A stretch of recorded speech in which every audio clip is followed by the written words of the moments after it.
In this episode, I interview Lin Eleoff. And Lynn, I love her. She has so much energy. I think that we really connect because we're both high energy people and we're really positive people. So I love having time to connect with her. And I've never really sat and talked to her at length like this. We're in a mastermind together. And so that's how I found out about her. And so I've been seeing her progress with this new program she has, which is helping people write mighty tiny books. And I think the concept is fabulous.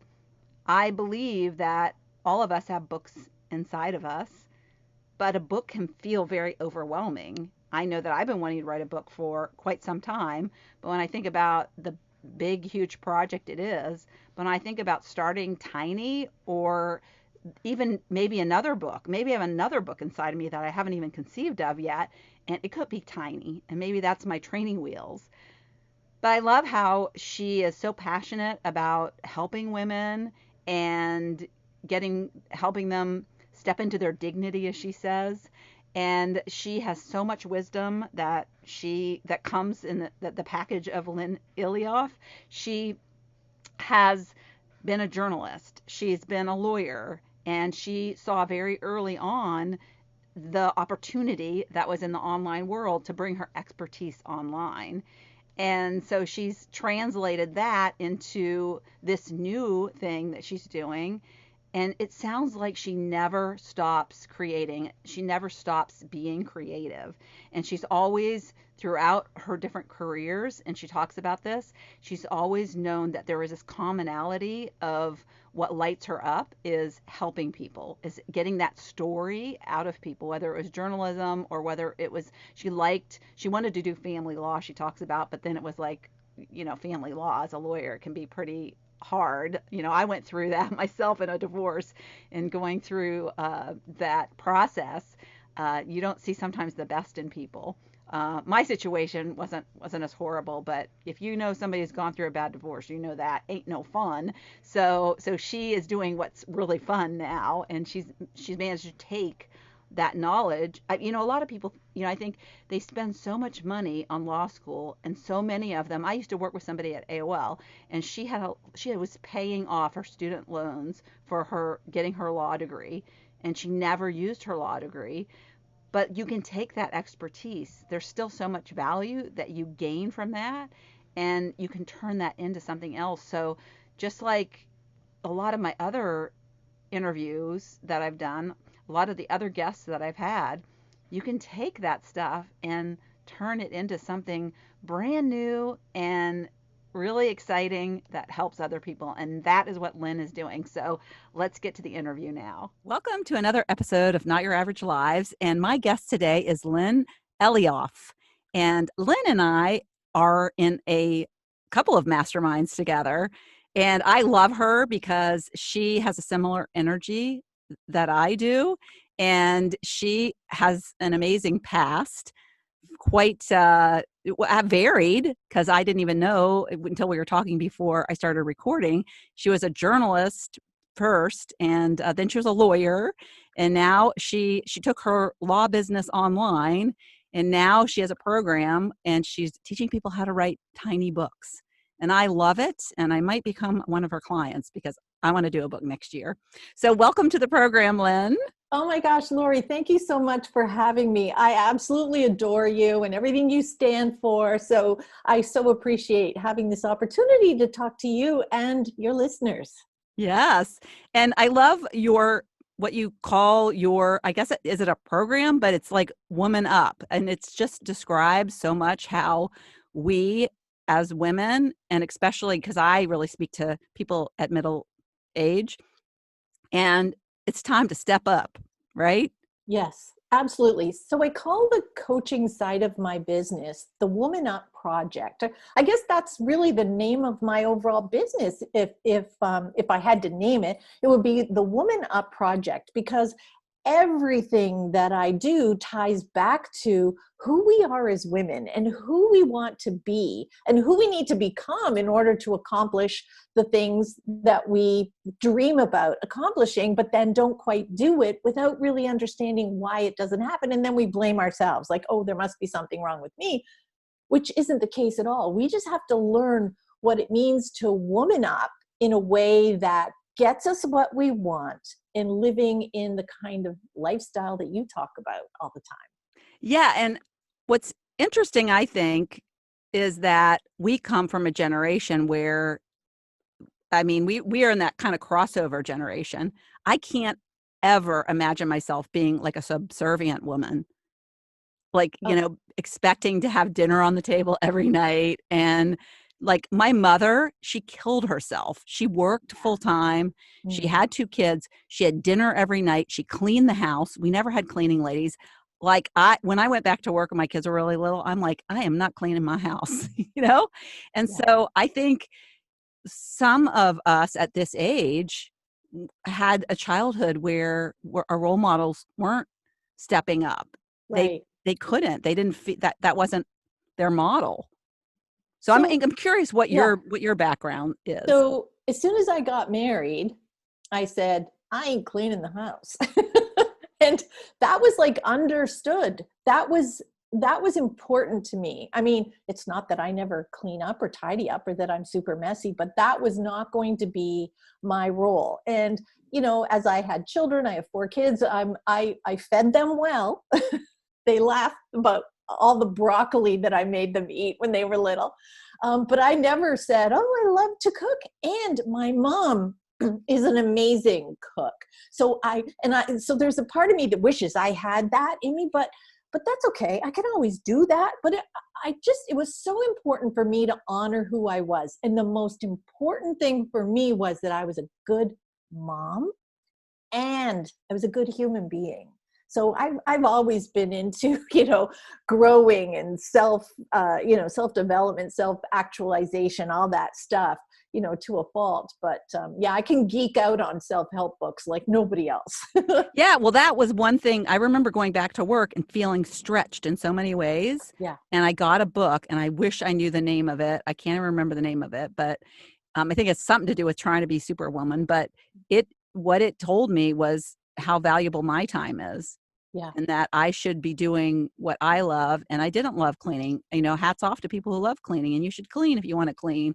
But you got to figure out those things that they're just busy things and they're not contributing to leaving you more energized or happy about life. So have somebody else do them. Even though I didn't have that model, I was like, that is a possibility. That's an option for So me. I have a book that really turned things around for me, and it's called The Dance of Anger by Harriet Lerner. And I called that my Bible. I gave that copies of that book out to all my women friends, and I've read it several times, and her follow-up book. It happened when I went through a divorce after only being married for 2 years, and that is really what sort of tipped me over the edge into thinking, I have to figure this out. I call that, like, these types of things that happen to us, I call them AFGOs, like another freaking growth opportunity. And there's nothing like a divorce as an AFGO to either grow you up or hold you back, right?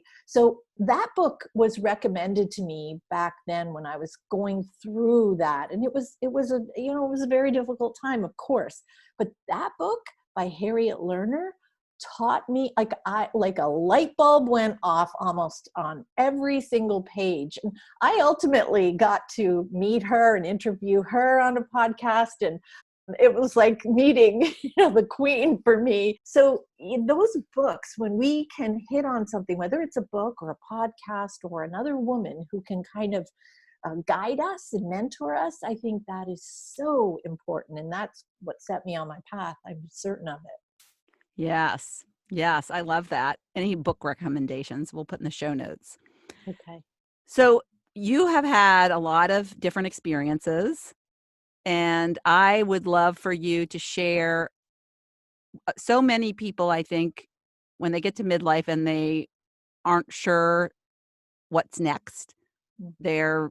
they think they maybe never found a purpose.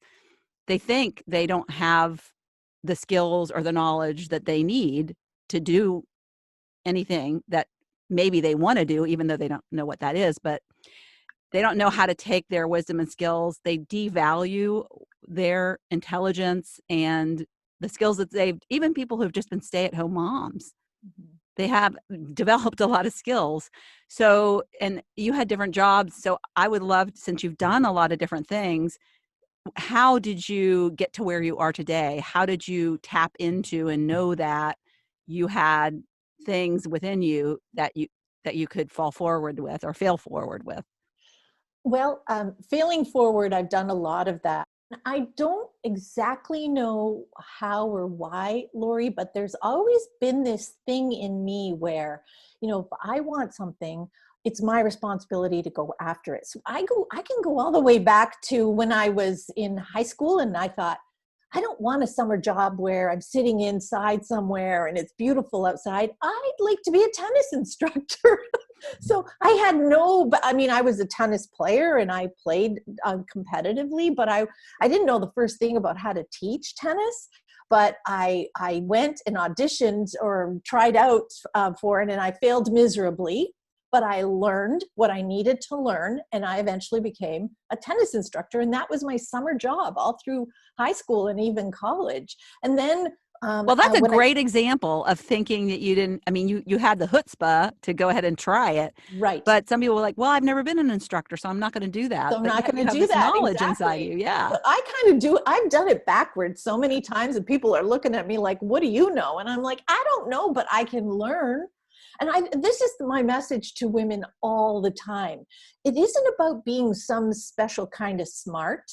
It's about trusting your ability to figure things out. You can figure it out. I went on to try coming out of college.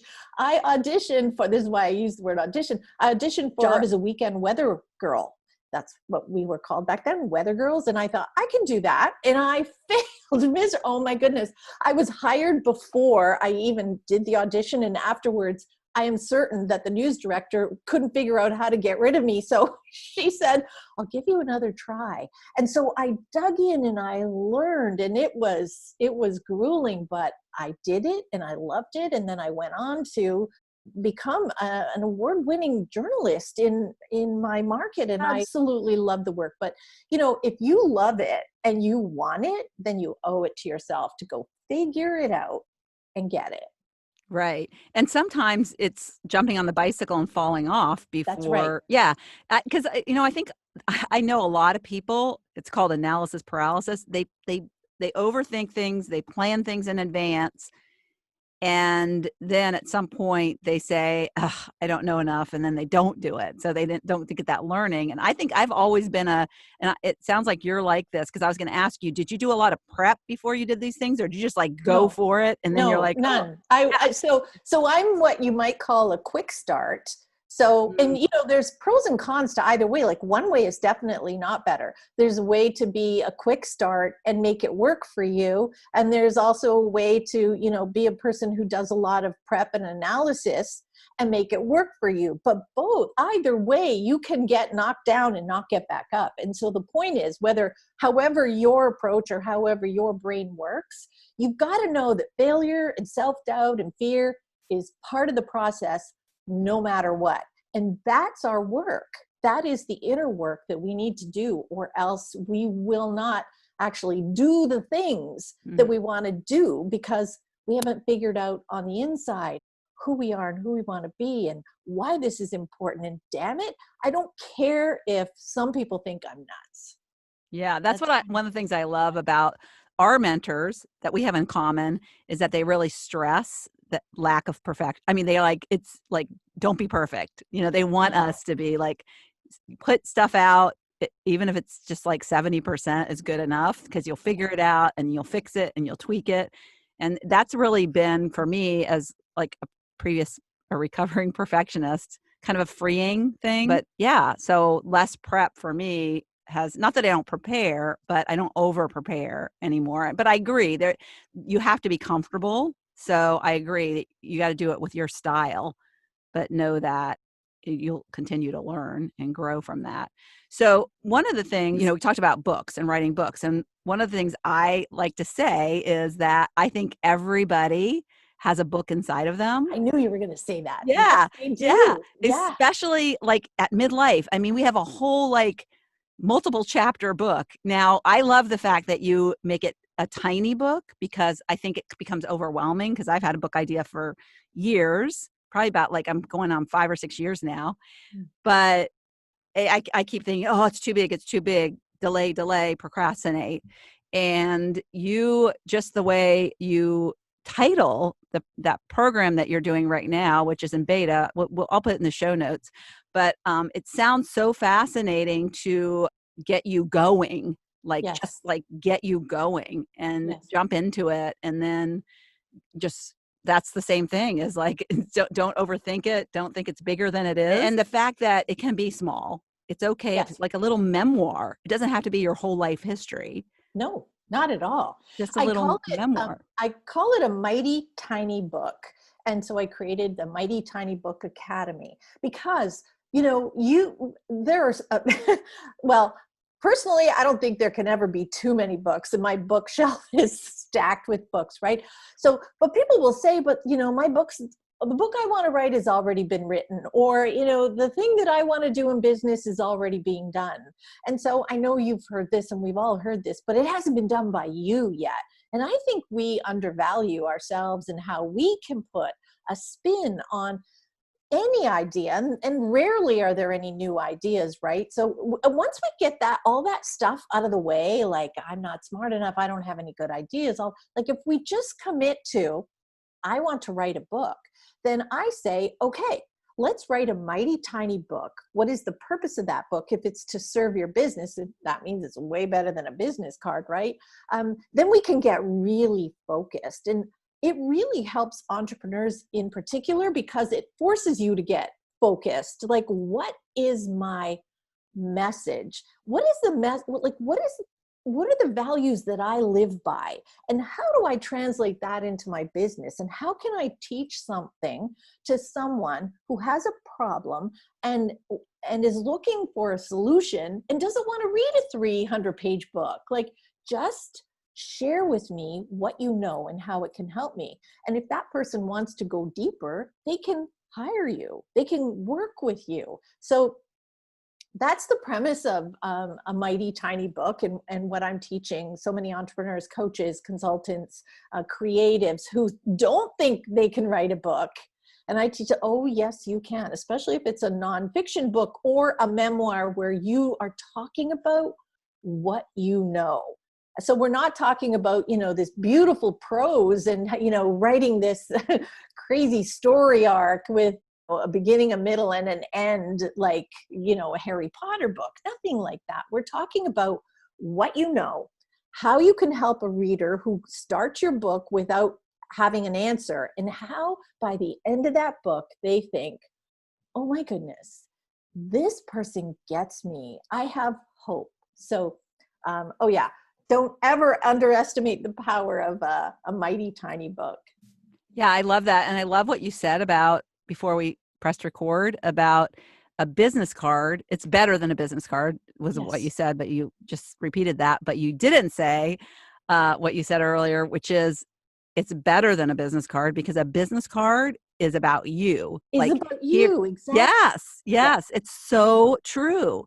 Yeah. And a book is about them. It is about them. It's like, so you hand someone a business card and say, in the hopes that they'll actually ever look at it and then call you. What are the chances, right? But if you hand them a book that says, I can help you, read this and call me after you read it, now you're serving, right? You're in the business of serving and helping someone, as opposed to, here, call me so I can, so I can talk you into working with me, kind of thing. Yeah, I have this is a funny story that's related. Is I have somebody that's on my newsletter, and she just reached out and said, just out of the niceness of her heart, that she loves my podcast. And she said she had recently had lunch with a friend, and the friend was void of passion, but she said, I'm really passionate. So I wish she could be passionate, but I just want to tell you, I love what you're doing. And so I was like, well, you might be a good guest for my podcast. So, and she wasn't like trying to get on my podcast or anything. Yeah. I said, well, what are you passionate about? And she said, I write books. I'm an author. She's by day, she's works at a bank, or she's an accountant at a bank. And then by night, by weekends, she she's written like 5 books in 3 years. So she, instead of sending me her business card, Yeah. she gifted me her, well, I had her on the podcast and I loved her. And she gifted me the first book in her series of books, Awesome. which I'm now a reader of. And my life is enriched because of the stories. I told her, one of the things I told her is I don't read fiction anymore. All I read is like Me nonfiction too. self-help. Yeah. Yeah. And I used to love to read fiction, the Harry Potter books, and you escape into them, and all those just, it's just so wonderful to just light up the imagination. Yes. And she sent me this book, and it was just a perfect book. I loved it so much.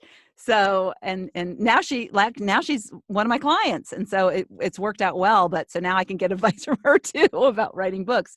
I But love that yeah, story. and so it was a gift. It was a gift that she Mhm. gave. It wasn't anything that she wanted. She gave it to me, and it's really enriched my life. So a book, anybody who's thinking, a book. So in terms of a book, you say people think they can't do it. One thing that came up for me when you said that is if you want it or if you desire it, then it's possible, right? Right. Otherwise, why would it even come into your mind? Why would you even think that? I think that we don't give ourselves enough credit for knowing what's best for ourselves, right? Mhm. So if that's really there, as opposed to like, oh, I think I'd like to write a book. Like everybody can kind of say that, but if it's really in you to write a book, then you owe it to yourself to do that. Just like anything, if it's really in you to start your own business or to do whatever it might be, travel around the world, don't you owe it to yourself to at least explore it all the way to the point where you know one way or another, this is for me or not for me, as opposed to staying in that world of spinning and I want to, but I can't. And I want to, but I don't know what to write about it. I want to, and I don't know if anybody will read it. And that's not helpful. That just keeps you spinning there. So if you're saying to yourself, I want to, but I'm not sure what I could write about, don't stop there. Find out the process for figuring out how to choose a topic for your book, because I teach that too. I mean, so there's an answer to all those obstacles that we throw in front of ourselves. And I always say, let your obstacles go on your to-do list. So if the obstacle is, I don't know what to write about, then your to-do list is figure out what my book would be about. If your obstacle is, I don't know if anybody would read it, then your to-do list is talk to some people, throw out your ideas and see what they think. Someone that's currently in my program right now, she posted, she didn't want to, she fought me on this.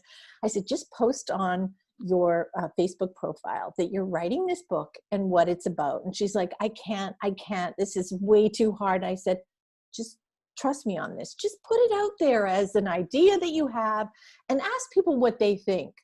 Oh my goodness, Lori. She had so many comments saying, I love that idea. I never thought of that. I'll read your book. Tell me when you're publishing. She was blown away.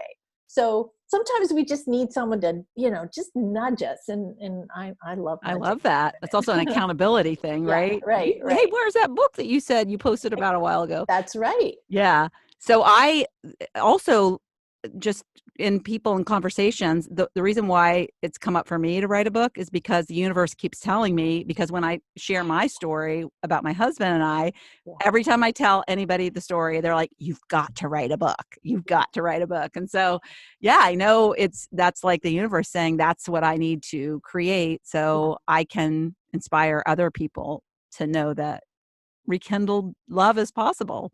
Absolutely. I mean, Yeah. imagine if you don't tell that story. Imagine that there's a woman out there who isn't quite there yet to take that step, and that your book, just like the woman who emailed you and then gave you her book, how that kind of tipped you over to a point where you had a different perspective. So I think that when we do that as women for other women, I just think it's so gratifying. I just love when a woman says to me, you know what, Lynn, I have to tell you, I almost gave up. If not for you, I would have given up. So thank you. I mean, I don't know what, there's nothing better than that for me. Yeah, I do share the story in a workshop I do. And I had somebody reach out to me and say that she's thought about this boyfriend that she had. And, just that touched me because I thought, even if nothing comes of it, just reconnect. That's Yes. a great story. And if you're still thinking about somebody, they're probably still thinking about you. Well, not only that, Lori, too, but your story, someone may not relate to it exactly right, like about a boyfriend, but maybe it's about a book or maybe it's about a business. Like the same principles apply. Like, where did you get the guts to do what you knew you had to do? And that's the lesson that your book will teach, whether they can relate exactly to your story or not. The underlying message is, as I would say, woman up. But what you're saying is, you've got to follow your heart, right? Yes. Yeah. Yes, that's very much true. Heart-centered action items is what There we you go. create in Yeah. my program. Yes. Yeah. So the other thing that came up for me is that when you're talking about, she posted on Facebook and asked, this is my idea, whatever. And if you don't have an idea, Yeah. one thing I'm really getting into lately and loving is intuition. Mm. So I have started pulling energy oracle cards to give me ideas. Yeah. And I just recently had somebody on the podcast who interprets dreams. And Yeah. she talked about, like, ask your subconscious for help before you go to bed at night, because Yes. it'll work for you while you're going to sleep. And Yes. so if you want to write a book, just Mhm. keep saying, oh, and I also have a new rule that you can't say, I don't know. So it was great for my Kiss of grandchildren, death, right? You right? can't say, Oh, I don't know, because just right. say it's unfolding. It's unfolding. So you're always open to receiving. Yes. So anybody who likes this episode and it's coming up that I wished I had an idea to write a book. I've always had this thing about wanting to write a book. My mom always wanted to write a book. But just, if you don't know what it is, just ask the universe for help and be And open be to receive. open. Yeah. Yes. When you're open to that, like I'm sure you've experienced those 3 o'clock in the morning ideas or answers that it's like, what? It came to me at 3 in the morning. Why? Because your mind is quiet and your subconscious mind is doing the work for you. And so yeah, send that to work while Yeah. you're sleeping. I Your love that. subconscious mind can get to work for you. I love that. So how did you meander to where you are now? When did you transition into online? Because I worked for AOL back when it was like number 3 behind Prodigy and CompuServe. So that's Yeah. like 93. So Yeah. that was like in the days of when you dial up and it goes, I can't even Yeah. Yeah. imitate it. But yeah. And so there was only 200 people at AOL when I started. So it was the infancy of the internet. So, but I was introduced to it very early because I worked in it. So I was online and my kids were online earlier than most. So, and it sounds like you were very early in moving to your law or your legal expertise online. So for me, I don't know that I came in, it was certainly in the last, I've been in business online for about 10 years. Okay. And so what happened was I thought, I was never going to be one of those lawyers who did, who wanted a corner office and, was just every day over their, notepad counting all the billable hours. Like nothing could have been more grown worthy than that for me. So that's not what I wanted to do. And so as I was trying to come up with ideas, like how can I, it's like, what do I do to write a book? Like, how do I start my business? And I went online and with research, and I noticed that all these entrepreneurs online were saying things like, I can't afford to hire a lawyer. I know I need to, do some stuff when I start my business, but I don't have the money for that, or I don't want to spend the money there, or here was the big one. My business is way too small. I don't have to worry about that. And I thought, really? I don't know about that. And so because, internet law, there is no such thing as internet law, but I went in to really look at what are the laws that govern the internet and for small business owners. And so I saw this opportunity where I could teach online business owners how to cover their assets online. And so and I started that business is still going, coveryourassetsonline.com. And it's You're very all, spicy. You're very yeah, spicy. right. And so what I did is I created a DIY legal toolkit for online entrepreneurs. And my tagline is, created by a lawyer so you don't have to hire one. And so this product tells you all the things that you can do online without having to hire a lawyer. And it was great because I was serving a need. Like, people were like, oh my goodness, this is great. I don't want to hire a lawyer. But the problem for me on that end was, like, that was it. It was just that transaction, and we kind of were done, unless they were hiring me to do some legal, create some legal documents for them, that sort of thing.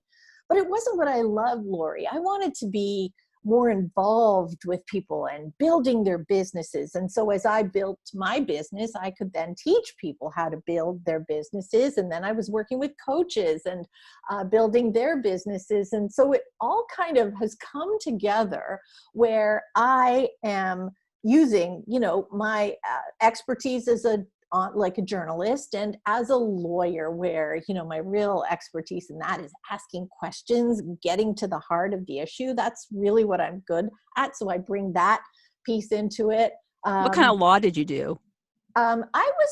So the law that I did was, I was in a practice with two other women. I wasn't in there. They hired me on a contract basis. And so they gave me all, like, everything. So I did a lot of, there was family law, which I thought I would love. And it turned out to be so heart-wrenching. And I could not take that home at night. And so that's when I realized there's got to be a better way for me to practice law in a way that I love it. And I don't know if you know Martha Beck. Do you know? Mm-hmm. Yeah. Martha Beck said to me once, you just have to figure out a different way to be a lawyer. You have to come up with a new way to be a lawyer. And I'm like, what? What do you mean by that, Martha? And she's like, next.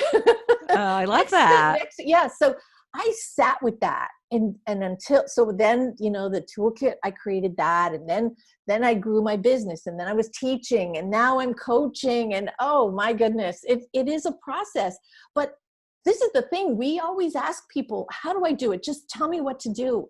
And we don't realize that it is a process of learning and becoming. And so I couldn't have done back then what I'm doing today without having gone through that journey. So now where I am, where I'm able to bring it all together into this one place where I'm helping women build their businesses through writing a mighty tiny book, which kind of launches everything. Premise being that if you can't figure it out and put it into a tiny book, then your business will reflect it. Your business will be kind of all over the place, because you get up one day and you throw spaghetti at the wall, hoping it will stick. You do a social media post, you write a blog post, you try all these things, but there's no focus. And so when we have something, even if it's a podcast, but in my case, I'm saying, if you have a book, every day you'll know what to do. You could just refer to your book and you'll know what you're talking about. You'll know what program to create. You'll know what to talk about on a podcast. Yeah. I think it helps you hone in on who you want to touch and what you want to say. Exactly. Like what your message is. Yes. I love that. Yeah. So good. I love, because when we're on calls together, you are always so curious. You're just a question asker. And I love that. I used to tell, when I was a manager, I had a team, I would say, no question is a stupid question. And in fact, I love questions. And if you have a question, then somebody else probably has a question. So Absolutely. When people just, try to figure it out on their own, or they sat quiet in the room, but I love inquisitive people. So I am. And maybe to a fault sometimes, like, people have said to me, you ask a lot of questions. And so it serves me, and sometimes maybe not so much, but yes, I am. I'm very curious, and I want to know, and I won't sit silently not knowing. I have to know. Well, I think too that some people are afraid to ask questions because they're afraid to come across as not knowledgeable. Right. But the funny thing is you learn more when you ask questions. The reason you ask a question is because you don't know, right? I'm at People want to be, sometimes people want to ask really smart questions though. Have you noticed that happens? Yes. So they're like, oh yeah. Yeah. Yeah. So I want to come up with the smartest question. So that's not the way to ask a question. But yeah, I've learned a lot from your questions. Oh, well, thank you. That means a lot to me. It goes way back for me, Lori, like in grade school when teachers would say, I'd bring home my report card and I'd show it to my parents, and it would be like A's and B's and B plus, like all these great marks, and then a comment, she talks too much. Could you please? Oh, I got that. I got that too. She talks too much. She talks too much. And I got moved in math for talking too much. I got moved everywhere. I was in every seat in the classroom. The teacher could not, and I couldn't hold myself back. I was excited because we were like seated alphabetically. Yeah. And I remember Dave Ballard sat in front of me and my last name started with a C. And so I got moved across to the other side of the room. All the cute guys with last name W were on the other side of the room. Of course, right? That worked. Yeah, that's so funny. If I had only known, I would have done that sooner. But yeah, so I have, as we're heading into, the closing moments of the episode, and I could talk to you for much longer, but we have to have an end. So what is your philosophy? Because I really am so passionate about people finding purpose and being driven by a purpose deeper than being a mom, because a lot of people think that's their purpose. And then, the human form of a tornado hits when their kids leave. Right. So what is your philosophy on purpose? So I believe that our one true purpose in life is to reclaim our dignity. We were born with dignity. We were born full and whole and beautiful human beings. And then somewhere along the way, around the age of 6, maybe, we were told that we weren't all that. Maybe we weren't smart enough, or we're not pretty enough, or something at some point. Maybe it's when we're teenagers and we start to second guess our worth. And then we carry that with us throughout our lives. And then we start asking, like, what's my purpose? What am I here to do? And my philosophy is that until you get your dignity back, you can never know what you're called to do, because you're always too focused on you not being good enough. So I liken this whole thing to, like, it's like a rite of passage, right? We lose our teeth. It's just everybody loses their teeth, and then their teeth grow back. That's just how it goes. So great, yeah. Except with dignity, we all have our teeth, we all have our dignity, and then we lose them. We lose our dignity because of the stuff we take in, and it doesn't automatically come back. That's our work. Our work, our number one purpose is to get our dignity back. Because it's our through no fault of our own, right? It's kind of stripped from us based on social It's just the way the game is played. Yeah. It's like you got to pass go. You got to lose your dignity, because that's just the way life works. That's why you're here. That is the sole reason for being here, to learn that lesson that you are all that, no matter what they say, no matter what you've been told, no matter what mistaken beliefs, limiting beliefs you've had over the years. Your job is to undo that and get your dignity back. Because once you get that, then you have all the answers. You'll know what to write about. You'll know what to wear tomorrow morning. You'll know what your business should be. Like, all the answers come to you because you're in that place of knowing who you are and what you want and your value to the world. Yeah, I love that. My spin on that would be to reclaim your joy. And the reason why I use joy is because it's been coming up a lot in my life lately. And I just recently read soul equals joy. Soul equals joy. So it's like, really what that means is reclaim your soul, because your soul has joy and dignity, Right. Your soul comes that part of you that took a hit somewhere in your life when you were younger, and it took a hit and you don't even realize it happened. And it sits inside you as this painful place that we protect, and we don't want to touch it, and we don't want to uncover it. We just want it to stay down there. And in doing that, we miss out on all these opportunities. Yeah. It's under the carpet. Yeah, under the carpet. The carpet has a lump in it. It does not belong under the carpet. Get it from under the carpet. Yeah, change carpets or something. Yeah. So it's been a delight. I'll have to have you back again so we can talk more. But I'm really excited about what you're doing, and I think it's gonna make it's what you're doing. Think just what you're doing. The power of what you're doing is sending so many people's stories out to the world.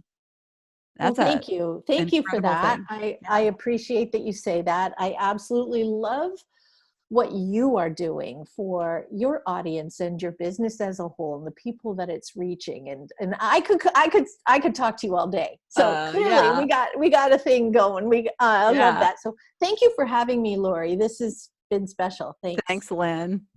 Bye.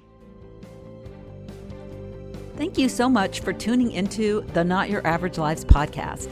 If you haven't yet, make sure to subscribe on iTunes if you have an Apple device. You can find free resources and learn what else I have going on at the moment that might interest you on my website at notyouraveragegrandma.com.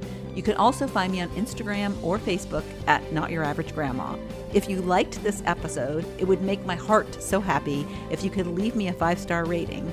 You can also add a review to let me know what you like about this podcast, which will help spread the word about it to others who need a little midlife inspiration. As always, be you, listen to your inner voice, and focus on reigniting that lost spark so you can start living your own, not your average life.